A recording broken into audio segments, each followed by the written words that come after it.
กระทรวงเกษตรกรรมและป่าไม้เฉลิมฉลองวันสหกรณ์ส่งเสริมและพัฒนาการผลิตการบริการและการดำเนินกิจการการผลิตเกษตรกรรมให้เติบใหญ่ขยายตัวและเข้มแข็ง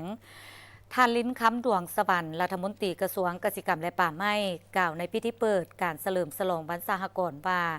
การเฉลิมฉลองวันสหกรณ์ปี2025ถือเป็นครั้งทำอิฐตามที่ได้กำหนดไว้ในกฎหมายว่าด้วยสหกรณ์ฉบับเลขที่54ทับสพสลงวันที่28มิถุนายน2024เพื่อสุงยุ่ส่งเสริมการผลิตของประชาชนให้เข้มแข็งสามารถแข่งขันกับสากลโดยเฉพาะการจะตั้งเป็นกลุ่มเป็นสหกรณ์ตามแผนการที่กำหนดไว้เพื่อรับประกันการผลิตข้ามเสบียงอาหารและผลิตเป็นสินค้าเพื่อลดผ่อนการนำเข้าตามนโยบายเศรษฐกิจเอกราชเป็นเจ้าตนเองสหกรณ์เป็นหนึ่งในแผนการจัดตั้งปฏิบัติแนวทางเปลี่ยนแปลงใหม่ภาคและรัฐบาลได้ถือเอาเวียกงานการจัดตั้งการผลิตเป็นสำคัญเพื่อเต้าโฮมการผลิตขนาดน้อยเอกเทศกระจายให้มีการจัดตั้งเป็นกลุ่มสหกรณ์ซึ่งรัฐบาลได้ออกดำราดมาด้วยสหกรณ์ในปี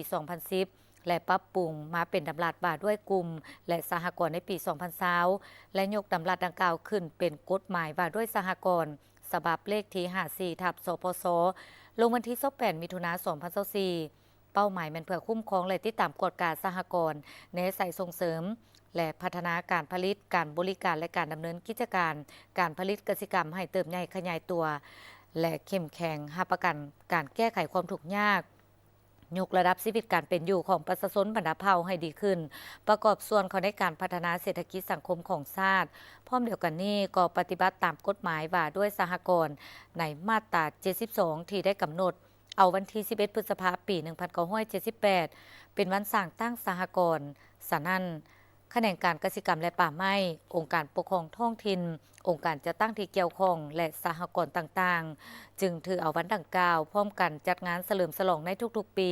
เป็นขบวนฟดฟืดตามเงื่อนไขและความสามารถตัวจริงในพิธีเฉลิมฉลองวันสหกรณ์ทางรัฐมนตรี